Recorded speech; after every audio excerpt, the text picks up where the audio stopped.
मुझे लोग कहते हैं कि भाई एक्सपोर्ट की तरफ आ जाओ, एक्सपोर्टर बनो, हर बंदा एक्सपोर्टर बन रहा है। लेकिन मुझे पता है कि मैं वो वी आर मैन्युफैक्चर एक्सपोर्टर वगैरह वगैरह, मुझे वो मैसेज करने में 10 लोगों को एक ही मैसेज करने में मज़ा नहीं आएगा। मुझे पता है कि मैं जब गूगल के ऊपर अपनी प्रोडक्ट को रैंक कराऊंगा, कस्टमर मेरे पास आएगा और मुझे उस चीज़ का मज़ा आएगा। जब वो स्टैट्स अब जा रहे होंगे, मेरी रैंकिंग बढ़ रही होगी, हम ज़्यादा विजिटर्स बढ़ रहे होंगे, मुझे मज़ा तब आएगा।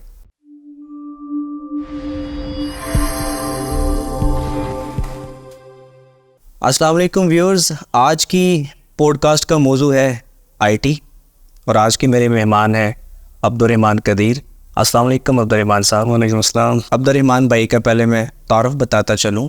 अब्दुर्रहमान ने एमए इंग्लिश लिटरेचर और लिंग्विस्टिक्स में किया है, लेकिन इन्होंने अपने शौक़ की बना पर आईटी की तालीम हासिल की यूट्यूब से, दीगर प्लेटफार्म से, और काफ़ी अर्सा कंपनीज़ को सर्विसेज भी देते रहे। आज हम इनसे इस मौजू पर बात करेंगे कि हमारे मुआशरे में नौजवानों की कसीर तादाद यूनिवर्सिटी में जाकर आईटी की डिग्री हासिल करती है, लेकिन डिग्री हासिल करने के बाद जब वो मार्केट में आती है तो अपने काम को, अपनी फील्ड के काम को, उन्हें तमाम चीज़ें नए सिरे से सीखनी पड़ती है। क्या यूनिवर्सिटी की तालीम इस काबिल नहीं है कि वो बेहतरीन आईटी के लोग पैदा नहीं कर पा रही, या फिर हमारे निसाब के अंदर वो कौन सी कमियां, कोताहियाँ हैं जो आड़े आ रही हैं? कैसे रहमान भाई आप? अल्हम्दुलिल्लाह। रहमान भाई, कितने अरसे से आईटी की फील्ड में आप हैं? मुझे तकरीबन 14 साल हो गए। एक ब्लॉगिंग से शुरू किया था, ब्लॉग स्पॉट पर वेबसाइट्स बना के, और आज तक कर रहे हैं और सीखना शुरू किया था, आज भी सीख रहे हैं। आईटी के कोर्सेज करवाने के बहुत सारे अदारे मार्केट में आ चुके हैं, बिल्कुल ऐसे कैश भी कर रहे हैं। और अगर एक इंटरमीडिएट का नौजवान आईटी का कोई कोर्स करने के लिए, डिज़ाइनिंग, वेब डेवलपमेंट, एसईओ सीखने के लिए मार्केट में आता है, अगर ये तमाम चीज़ें कोर्सेज से हासिल हो जाती हैं तो डिग्री होल्डर के ज़िम्मे क्या है? उसको कम से कम किस कैलिबर का होना चाहिए कि वो उसे पता चले कि यार ये आईटी की फील्ड में मास्टर है? देखिए, डिग्री और स्किल, डिग्री आपका नॉलेज है, स्किल आपका जो आप काम करते हैं वो, ठीक है, तो दोनों ही कम्प्लीटली डिफरेंट चीज़ें हैं। और हमारा जो एजुकेशन सिस्टम है वो स्किल्ड ओरिएंटेड नहीं, बिल्कुल भी। ठीक है, हमारा ये है कि कॉन्सेप्ट क्लियर किया जाए, रट्टा मारा जाए, एग्ज़ाम क्लियर किया जाए और किसी तरह डिग्री हासिल कर ली जाए, और आगे जाके आप जॉब ले सकते हैं या बाहर जाके स्कॉलरशिप्स ले सकते हैं। मैं आज देखता हूँ कि एक नौजवान स्टूडेंट बैठा होता है 18-20 साल का, वो अपने निसाब के अंदर आज भी फ्लॉपी डिस्क की करैक्टरिस्टिक्स को पढ़ रहा है, याद कर रहे हैं। बिल्कुल ऐसे। 100 में से 40 नंबर, 50 नंबर है, लेकिन उसकी जेब के अंदर 64 GB का मोबाइल फ़ोन है। बिल्कुल ऐसे। तो जब वो प्रैक्टिकली लेटेस्ट टूल इस्तेमाल कर रहा है, लेकिन तलीम की जो उसकी फील्ड है उसमें एक आउटडेटेड वो निसाब पढ़ रहे हैं, इसका क्या असर पड़ता है? इसका कोई असर नहीं पड़ता असलान भाई। हाँ, मैं आज तक अच्छा स्टूडेंट था, बहुत अच्छा नहीं था, लेकिन आज तक मुझे नहीं लगता कि मैंने जितना भी आज तक कुछ भी पढ़ा है उसका कुछ भी मैंने प्रैक्टिकल काम किया हो। ठीक है, मैंने ICS किया, ICS में मैंने C लैंग्वेज सीखी थी। काम मैं जो करता हूँ वो मोस्टली HTML में होता है। ठीक है, और अगर आप बहुत बड़ी बात करें तो फिर CSS और जावास्क्रिप्ट पे आ जाता है। हमारे मोस्टली सबसे बड़े स्किल्स हमारे यहाँ यही समझे जाते हैं। आगे जहाँ तक रही पढ़ाई की बात, तो पढ़ाई एक टास्क होता है, एजुकेशन कंप्लीट करनी है, डिग्री कंप्लीट करनी है, उससे कोई फ़र्क नहीं पड़ता। बच्चा हमेशा अपने माहौल से सीखता है, ठीक है, अपने शौक़ से सीखता है। और मैंने MA इंग्लिश किया और मेरे स्किल का, ई-कॉमर्स का, डिजिटल मार्केटिंग कोई रब्त नहीं बनता, लेकिन बस कर रहे हैं। दूसरी बात ये होती है कि जो भी आप चने कुछ पढ़ रहे हैं, सीख रहे हैं, कहीं ना कहीं काम आ ही जाता है। आज कंपनियों को, मल्टीनेशनल कंपनियों को बहुत सी आईटी के लोगों की ज़रूरत है। कराची एक ऐसा सिटी है जो आईटी के बड़े लोग तैयार कर रहे हैं। बिल्कुल ऐसे। सियालकोट इंडस्ट्रियल सिटी है, लेकिन यहाँ पे आईटी की कोई यूनिवर्सिटी नहीं है। मैं अक्सर एक चीज़ मैंने बड़ी गौर से मुशाहदा किया है, कई सालों से मैं देख रहा हूँ कि आईटी की फील्ड के अंदर आपने जो स्किल सीखी हैं अपने पर्सनल शौक़ से, आपने यूट्यूब का सहारा लिया, गूगल सर्च इंजन का लिया, मुख्तलिफ बिज़नेस सेटअप में आप काम करते रहे, ये थोड़ी थोड़ी चीज़ें मिलकर फिर जाके आप ग्रूम हुए डेवलप्ड हुए। बिल्कुल। अगर ये चीज़ें शॉर्ट कोर्सेज करके बंदा सीख सकता है, तो फिर जो एक 4 साला तालीम हासिल करने वाला एक आईटी का स्टूडेंट है, कम से कम उसे इस कैलिबर का होना चाहिए कि वो बड़ी बड़ी कंपनीज के लिए उनके सॉफ्टवेयर डिज़ाइन कर सके, उनके बड़े बड़े ई कॉमर्स स्टोर कर सके। अगर ये चीज़ें कोर्सेज दे रहे हैं तो फिर डिग्री की क्या अहमियत रह जाती है? देखें, डिग्री की क्या अहमियत रह जाती है? डिग्री की अहमियत यही रह जाती है, डिग्री एक आपकी डायरेक्ट सक्सेस या डायरेक्ट प्रोग्रेस नहीं आपको देती, डायरेक्ट बेनिफिट नहीं देती। इसका बेनिफिट होता है पैसिव। आप लोगों में उठते हैं डिफरेंट बैकग्राउंड से, डिफरेंट एजुकेशनल बैकग्राउंड से, कल्चरल बैकग्राउंड्स के लोगों से मिलते हैं, तो उसमें बड़ी चीज़ें आप एब्जॉर्ब करते हैं, सीख लेते हैं। फिर एक रेस भी थोड़ी सी होती है कि हमने उससे इम्प्रूव करना है और उससे कुछ ना कुछ सीख लेता है। ठीक। दूसरी बात रही कोर्सेज की। कोर्सेज और डिग्री, जो भी टेक्निकल जहाँ डिग्रीज आ जाएँ या कोर्सेज आ जाएँ, तो ये उस तरह फुल वैल्यू अगर आप कहें वो कभी भी नहीं ऑफर कर सकते। ठीक है। इनका काम ये होता है कि स्टूडेंट को अवेयर कर दिया जाए और बाद में सीखना हो दिया उसने। और बड़े शहरों में कुछ हैं अदारे ऐसे, इस्लामाबाद में हम देखें कुछ यूनिवर्सिटी है जो during class, during the course, आपकी तालीम के दौरान ही आपको प्रोग्रामिंग सिखाना शुरू कर देते हैं। जी, ऐसे ही सियालकोट में भी सिखा देते हैं। मार्केटिंग में आए, ताकि जब तक वो मार्केट में आए वो मुकम्मल एक तैयारशुदा, एक स्किलफुल पर्सन हो। ऐसा नहीं होता, ऐसा नहीं होता। ऐसा कभी भी नहीं होता। बड़े हमारे जानने वाले हैं, दोस्त हैं हमारे, ठीक है। सॉफ्टवेयर इंजीनियरिंग करके आते हैं, यूईटी से करके आते हैं, ठीक या इधर उधर से करके आते हैं, और फिर वर्डप्रेस आगे इधर से सीखना है, वेबसाइट डिज़ाइनर्स से, Exactly. क्योंकि उन्हें हालांकि वो एक बिल्कुल सिंपल सा एक ड्रैग एंड ड्रॉप सिस्टम है, इधर से चीज़ उठा के उधर कर दी, इधर से उठा के उधर कर दी। तो बात यह है कि एक थ्योरी कॉन्सेप्ट एक टोटली डिफरेंट चीज़ है, और जो रियल प्रैक्टिकल वर्ल्ड है। मैंने रिसेंटली दो दोस्तों का इंटरव्यू किया है जो आपके लिए, एक किसी बड़ी यूनिवर्सिटी से MSIT थे, एक BSIT थे। BSIT वाले का कहना था कि मैंने IT करने के बाद वर्डप्रेस कोर्स करके सीखा है, यूट्यूब पर सीखा है। और MSIT वाले का कहना था कि मैं पिछले 4 साल से डिग्री लेने के बाद एक प्राइमरी स्कूल के अंदर मैथ पढ़ा रहा हूँ। बिल्कुल ऐसे ही है। हम देखें ना कि हमारे एजुकेशन सिस्टम में ये भी है कि हम शौक नहीं देखते, हम देखते हैं कि क्या कूल है इस वक्त। ठीक है, ठीक। और ये मैं COOL वाले कूल की बात नहीं कर रहा हूँ, मैं KEWL वाले कूल की बात कर रहा हूँ। हम यही देखते हैं कि ट्रेंड क्या चल रहा है, उसके साथ हम चलते हैं। एक हमारा दौर था तो उसमें हर बंदा BCom कर रहा था। BCom का ट्रेंड था कि जी अकाउंटेंट्स की डिमांड है, नहीं बिजनेसमैन बनते हैं BCom के बाद। ठीक है। तो आपके पास अकाउंटेंट्स नहीं थे पढ़े लिखे, क्लर्क से अब जब आप अकाउंटेंट की तरफ आए तो डिमांड बढ़ी। तो बस ये है कि हम ट्रेंड के रो में बह जाते हैं, हम खुद रिसर्च नहीं करते कि what do we love to do, what would we love to do. Trend शायद पॉजिटिव वर्ड है, अगर आप इसकी जगह भीड़ चाल कह लें। भेड़ चाल भी कह सकते हैं। देखो देखी फलां ये कर रहा है तो मैं भी उसके पीछे चल पड़ूँ। बिल्कुल ऐसे है। अब यहाँ पर हर बंदा सॉफ्टवेयर इंजीनियर और BSIT ही कर रहा है। ठीक है। हालांकि शायद वो पेंटर बहुत अच्छा हो सकता है कि वो कुकिंग बड़ा अच्छा करती हो, तो लेकिन करेंगे वो सॉफ्टवेयर इंजीनियरिंग। क्या हमारा कज़न जो है वो देखिए सॉफ्टवेयर इंजीनियरिंग पर रहमान भाई, गुफ्तगू में हम अपनी सोशल टॉक्स में, मैं कुछ अर्सा तदरीस से भी जुड़ा रहा हूँ। मैंने 4-5 साल पढ़ाया है ग्रेजुएशन मास्टर्स के स्टूडेंट्स को। मेरे पास कुछ मैच्योर किस्म के स्टूडेंट्स आते थे, बच्चे नहीं थे।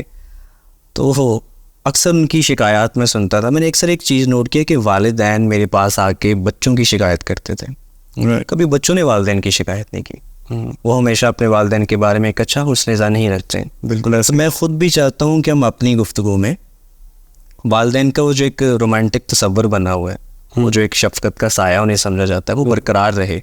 हम उन्हें इल्ज़ाम नहीं दे सकते, क्योंकि जब ज़िंदगी किसी मुश्किल से, किसी अज़ाब से गुजरती है तो यही वो एक रिश्ता होता है जो उस वक्त हमारे साथ खड़ा होता है, सब छोड़ जाते हैं। इसलिए शायद मैं ये कह सकता हूँ कि उनको 7 खून माफ़ है। लेकिन क्या आप समझते हैं कि बच्चों की जो इब्तदाई ग्रोथ होती है उसमें वालिदैन उनके कैरियर काउंसलर होते हैं, वो उनको लोगों के बच्चों की मिसालें दे के उनका कैरियर की एक बेस बना रहे होते हैं कि आपने फ़लाँ जैसा बनना है, फ़लाँ जैसा बनना है। क्या ये चीज़ दुश्वारी बनती है करियर की इब्तदा में जब आप कोई डिसीजन मेकिंग मरहले से गुजरते हैं? बिल्कुल ऐसे होता है। आप एक वैसे ही बॉल बना हुआ और एक रूबिक्स क्यूब है, एक बॉल है जो जिसके राउंड शेप में बनेगा, उसने क्रिकेट खेलने के लिए इस्तेमाल होना। बाकी आप रूबिक्स क्यूब को राउंड करके ठीक है, बॉल बना लेते हैं, लेकिन वो उतना फंक्शन नहीं कर सकेगा। यही वजह है कि हमारे पास कोई बड़े सॉफ्टवेयर इंजीनियर्स नहीं होते और हमारे पास कोई बहुत कामयाब डॉक्टर्स नहीं है, हमारी बहुत ज़्यादा डिस्कवरीज नहीं लोग कर रहे। यही है कि हम या तो सोशल इन्फ्लुएंस के अंदर आके स्टडी और करियर को चूज़ करता है, या फिर पेरेंट्स होते हैं, पेरेंट्स का भी वही पीयर प्रेशर होता है और रेस हर जगह लगी हुई है ऐसे सही। और इस वजह से फिर आप जब रूबिक क्यूब को क्रिकेट में इस्तेमाल करेंगे या टेनिस में इस्तेमाल करेंगे तो फिर वो कभी भी सही फंक्शन नहीं कर पाएगा। आप ये कह सकते हैं कि हमारे वालिदैन भी इसी सोसाइटी का हिस्सा है, इसी माइंडसेट के तहत वो जीते हैं। हम भी इसी सोसाइटी के। मैं बहुत सारे ऐसे तलबा से मिला जिनके ग्रेजुएशन में, मास्टर्स में इंग्लिश में बड़े शानदार मार्क्स हैं, वो आगे तालीम हासिल कर सकते हैं, लेकिन जब वो कहते हैं कि सर हम पुलिस में अप्लाई करना चाहते हैं या किसी ऐसे शोबे में जहाँ पूरी जॉब मिल जाए और आपको एक तनख्वाह मिलनी शुरू हो जाए, तो जब मैं पूछता हूँ कि ऐसा क्यों है, कहते जी वो मेरे वालिद साहब का ये ख्वाब है कि तुम्हें एक स्टार लगा होना चाहिए, या गली मोहल्ले में जब कोई ASI SHO आता है तो लोग ज़रा बड़े से एक निगाह से देखते हैं, ग्रेस ऑफ ऑनर एक उसमें मिल जाती है। बिल्कुल ऐसे है। तो शायद लोग इसलिए इन चीज़ों को फॉलो करते हैं, लेकिन एट दी एंड मैंने एक चीज़ नोट की है, आपको एक ढंग का काम तो मिल जाता है लेकिन आपके कुछ ख्वाब अधूरे रह जाते हैं। तो पाकिस्तान जैसे मुल्क में ख्वाब पूरे करना हकीकत है या अफसाना है? ढंग का काम जब मिल जाता है तो फिर बंदा, और ढंग का काम अगर बंदे के मिजाज के साथ ना मैच कर रहा हो तो फिर वो बंदा डंग टपाई करता है। ठीक है, डंग टपाई करते हैं। डंग टपाई इसी का नाम तो नहीं करप्शन? करप्शन भी यही है कि आपको पता ही नहीं है कि आप किस लिए कर रहे हैं। अगर कोई हमारा ब्यूरोक्रेट बनता है, ब्यूरोक्रेट की ड्यूटी तो ये है कि वो पब्लिक सर्वेंट है, नाम है सर्वेंट है, ठीक है, पब्लिक सर्वेंट है, लेकिन he doesn't give a damn about people, he doesn't give a damn about public, he wants to protocol. उसे फॉर्च्यूनर क्रॉस गाड़ी चाहिए, उसको 3 कनाल का घर चाहिए, ओके, तो वो इसलिए आएगा, वो पर्क्स देख कर आएगा, वो उसका प्रोसेस देख कर नहीं आएगा। हम सॉफ्टवेयर इंजीनियर बनते हैं या हम इंजीनियर बनते हैं, डॉक्टर बनते हैं, या हम कह लें कि ACCA स्टडी करते हैं, इसका भी बड़ा ट्रेंड है। 3 चीज़ों का ट्रेंड है हमारे यहाँ। तो हम यही सोच के करते हैं कि भाई ओदी मौज के लिए अभी हम ये नहीं कहते कि भाई जब हमारे टेबल पे वो चीज़ें होंगी तो how will they make us feel, ऐसे क्या मैं उसको एंजॉय कर सकता हूँ? मुझे पता है कि मैं इस तरह की चीज़ों को नहीं एंजॉय करता। ठीक है, मुझे आज भी खुशी होती है, तो मुझे क्रिकेट खेल के खुशी होती है, मुझे कंप्यूटर पे प्रॉब्लम सॉल्व करके खुशी होती है, मुझे कभी भी बच्चों को सिखाने में कोई इतना मज़ा नहीं आता। ज़बरदस्त। और बड़ी बुरी बात है, सीखने सिखाने वाला बंदा होना चाहिए, नेगेटिव एस्पेक्ट है। उसके बाद मुझे लोग कहते हैं कि भाई एक्सपोर्ट की तरफ आ जाओ, एक्सपोर्टर बनो, हर बंदा एक्सपोर्टर बन रहा है, लेकिन मुझे पता है कि मैं वो वी आर मैन्युफैक्चरर एक्सपोर्टर वगैरह वगैरह, मुझे वो मैसेज करने में 10 लोगों को एक ही मैसेज करने में मज़ा नहीं आएगा। मुझे पता है कि मैं जब गूगल के ऊपर अपनी प्रोडक्ट को रैंक कराऊंगा, कस्टमर मेरे पास आएगा और मुझे उस चीज़ का मज़ा आएगा। जब वो स्टैट्स अब जा रहे होंगे, मेरी रैंकिंग बढ़ रही होगी, हम ज़्यादा विजिटर्स बढ़ रहे होंगे, मुझे मज़ा तब आएगा। तो हम ये भी चीज़ नहीं सोचते बिल्कुल भी, ना हम ना हमारे पेरेंट्स, कि what do we love to do. Nice. Rahman भाई, आप मेरे उन दोस्तों में शामिल हैं जिनसे मैं ज़ाती तौर पर बड़ा इंस्पायर हूँ। आपकी लिंग्विस्टिक स्किल से मैं बड़ा इंस्पायर हूँ, आप जो कंटेंट लिखते हैं उससे मैं बड़ा इंस्पायर हूँ। उर्दू हो या इंग्लिश हो, दोनों ज़ुबानों में आपको अबूर हासिल है। फिर आपने अपने ज़ाती शौक़ की बुनियाद पर जो चीज़ें आपने सीखी, जिसमें प्रोग्रामिंग है, डिजिटल मीडिया है, इवन आप किसी ज़माने में यूट्यूब चैनल बनाने में, एक शानदार चैनल बनाने में कामयाब हुए, बना के छोड़ने। कभी किसी ने कहा नहीं कि तुसी CSS क्यों नहीं कर लेंदे? बड़े लोगों ने कहा। अच्छा, लेकिन फिर वही बात है कि CSS वाले को छुट्टी भी नहीं होती, ये भी बात सोच लेते हैं। ठीक है, ये भी सोच लेते हैं कि वो किस तरह मिनिस्टर से झाड़ खा रहे होते हैं और किस तरह वो सुबह से लेकर शाम तक ठीक है, उनकी ख्वारी होती है। ठीक है, प्रोटोकॉल भी उनका है, पार्टीज भी, नाइट पार्टीज भी वो एंजॉय करते हैं। ठीक है, और 7 स्टार होटल्स में रोज़ खाना खाते हैं। ठीक है, लेकिन मुझे नहीं लगता कि वो कभी खड़े हो गए रोज़ सूरज देखते होंगे। मैं रोज़ सूरज ढूंढता कभी मैं जब लोगों में उठा बैठा, मैंने एक बात बड़े तवादर से सुनी, जी अपना काम करना है। वह किसी से पूछ लें आप क्या करना चाहते हो इंटर के बाद, अपना काम करना है। मैं यानी शायद इन चीज़ों का कि मेरे वो दोस्त बाप जो अपना कोई यूनिट प्लांट छोटी मोटी इंडस्ट्री चला रहे हैं, अपने काम की जिम्मेदारी ज़्यादा है। आप जॉब में 7-8 घंटे बाद फारग होकर चले जाते हैं, पीछे आग लग जाए हमें कोई फिक्र नहीं है।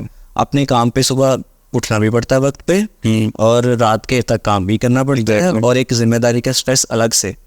लेकिन शायद जो फील्ड हम खुद चूज़ करते हैं, जो इंतखाब हमारा अपना होता है, उसमें सेटिस्फेक्शन लेवल एक आम जॉब की निस्बत कुछ ज़्यादा डिफरेंट होता है, प्लीज किस्म का होता है। हम इंसान जो है वो एक आज़ाद इंडिपेंडेंट क्रिएचर है। इंसान किसी के ऊपर भी, अगर इंसान ने किसी की बात मान के चलना होता तो ना उसको फ्री विल दी जाती और ना वो ऐसे घूम फिर रहा होता किसी। अब आपको लगता है गाड़ी के आगे बंदा विन है खुदा ने इंसान को दी है कोई? देखें, कल हम बात कर रहे थे चॉइस, ठीक है, हमें choice, we have the right to make a choice, okay. और उसके बाद फिर जो होता है उसके साथ भी चॉइस अपनाते हैं, फिर उसके बाद उसमें अमकानात होते हैं। हाँ, हम अक्सर ये गलती करते हैं कि हम जब when we make a choice, okay, हम सिर्फ देखते हैं कि यार असी ए काम कर देना है, सानू 1 करोड़ रुपया लगना है, लेकिन वो ओके उसके साथ जो आपके चैलेंजेस आएंगे वो हम नहीं देखते। हम भी जब कहते थे कि हमने एक वेबसाइट बनानी है, काम शुरू करना, तो हम यही देखते थे कि यार दूसरे दोस्त जो कर रहे हैं वो इतने फ़ायदे में है, लेकिन बहुत कम सोचा कि उसके चैलेंजेस जानते हैं कि हम किन किन मामलों में फंसे हुए हैं। बिल्कुल, वो तो इस तस्वीर का एक रुख देख रहे होते हैं। आमतौर पर हुकूमतों को इल्ज़ाम दिया जाता है कि हमारी गवर्नमेंट इस शोबे के लिए तो बहुत काम कर रही है, इस शोबे के लिए नहीं कर रही। देखिए इंडिया आईटी में कहाँ पहुँच गया, उसने एक ऐसी यूनिवर्सिटी बनाई है, वो 10 साल का प्रोजेक्ट है, वो आईटी के बहुत सारे स्किलफुल लोग जनरेट करके सोसाइटी को देगी। लेकिन रहमान भाई, जिन मुआशरों में हुकूमतें साथ नहीं देती, वहाँ पे कुछ लोग ऐसे उठते हैं जो अपनी मदद आपके तहत मुआशरे के लिए कुछ करते हैं। एक सिक्स सेंस होती है बंदे की। अब मेरी सिक्स सेंस जो है, मैं नहीं कह सकता कि वो बहुत स्ट्रांग है, लेकिन आपको देख के मुझे कभी कभी लगता है कि फ्यूचर में कम अज़ कम शायद मेरे जैसे लोगों को बताना पड़ेगा कि रहमान हमारा बीड़ू दोस्त है, तो कहीं ना कहीं आईटी के शोबे में एक नामवर शख्स बनकर उठेंगे आप सियालकोट से। क्या आपने कोई ऐसा प्लान किया है कि आप काफ़ी सारे लोग मैंने आपसे देखे जो इब्तदाई तौर पे लर्निंग करते हैं, आप ऑनलाइन लोगों को सिखाते भी हैं, फेसबुक पे बहुत सारे फ्रेंड्स आपके ऐसे हैं जो आपसे सीखने के बाद ऑनलाइन अर्निंग की तरफ आ गए, कोई ऐसा प्लान किया है कि मैं अपने बूते पर अपने शहर के लोगों को रिटर्न में क्या दूंगा? ये सब चीज़ें साथ साथ चलती रहती हैं। और अभी अगर मैं अभी कहना शुरू कर दूँ, इंसान बड़ी जल्दी बदल जाता है, इंसान बड़ी जल्दी उठा भी जाता है जीवन से। टीचिंग क्यों बहुत जल्द छोड़ दिया आपने? टीचिंग क्यों वो लगता है कि ये करियर तबाह कर देती? जब बंदा एक everyone feels himself in the wrong shoe, तो जब आप पढ़ा रहे होते हैं लगता है कि यार मेरी तालीम ये है और मैं कहाँ आके फंस गया हूँ, मैं अपना टाइम ज़ाया कर, एग्जैक्ट मुझे तो वहाँ जाना चाहिए। तो कुछ लोग जल्दी उसका फैसला कर लेते हैं, कुछ लोग लेट हो जाते हैं। तालीम के शोबे में ये बात है ना कि जब मैं इस तरफ आया था तो मैं बिल्कुल और चीज़ सोच के आया था कि मैं अपने स्टूडेंट्स के साथ पोइट्रिक आइडियाज़ डिस्कस करूँगा, ये फ़िलासफ़ी डिस्कस करूँगा और ये उनको पोइट्री लिखना सिखाऊंगा। ठीक है, मेरे सारे स्टूडेंट्स पोइट्री की बात करेंगे। डेड पोइट सोसाइटी है एक मूवी, तो उस तरह का एक टीचर का कॉन्सेप्ट था मेरा हमेशा से। अगर आप देखना चाहें, यूज़र्स देखना चाहें, व्यूअर्स सॉरी, तो वो देख सकते हैं। तो मेरा उस तरह का एक आइडिया था, लेकिन जब देखा कि स्टूडेंट चाहता है कि भाई सानू ऐसा सवाल था जो आप दसो कितों लैके तो था कि असी पेपर पास करना है, निशान लगा दें जी। और बाकी बात रही पोइट्री की, तो मेरे ख्याल से पोइट्री पेशा नहीं है, पोइट्री एक हॉबी है, इंटरेस्ट है, या आप अपने लिए करते हैं। ओके, आप पैसे कमाने के लिए नहीं करते। ठीक है, तो जो लोग पोइट्री को अपना तकिया और सराहना बना लेते हैं, मेरे ख्याल से यही टर्म है तकिया सराहना, तो वो मेरे ख्याल से उस तरह नहीं चलते। एक बड़े अहम सवाल रहमान भाई बीच में डालूंगा, उसका जवाब दे दें। रहमान भाई, सवाल ये है कि सियालकोट में आप जहाँ कहीं बैठेंगे आपको एक सवाल सुनने को मिलेगा कि मैं फ़लाँ काम सीखना तो चाहता हूँ, लेकिन उस फील्ड के जो लोग हैं वक्त नहीं देते, कुछ बताते नहीं कि वो किस स्किल पे काम कर रहे हैं, उनके पास कौन सी सेलिंग टेक्निक है जिससे वो अपना एक्सपोर्ट बिजनेस चला रहे हैं, कर रहे हैं। मैंने जहाँ तक देखा है आपको साज़ा बाद में जाके मिले।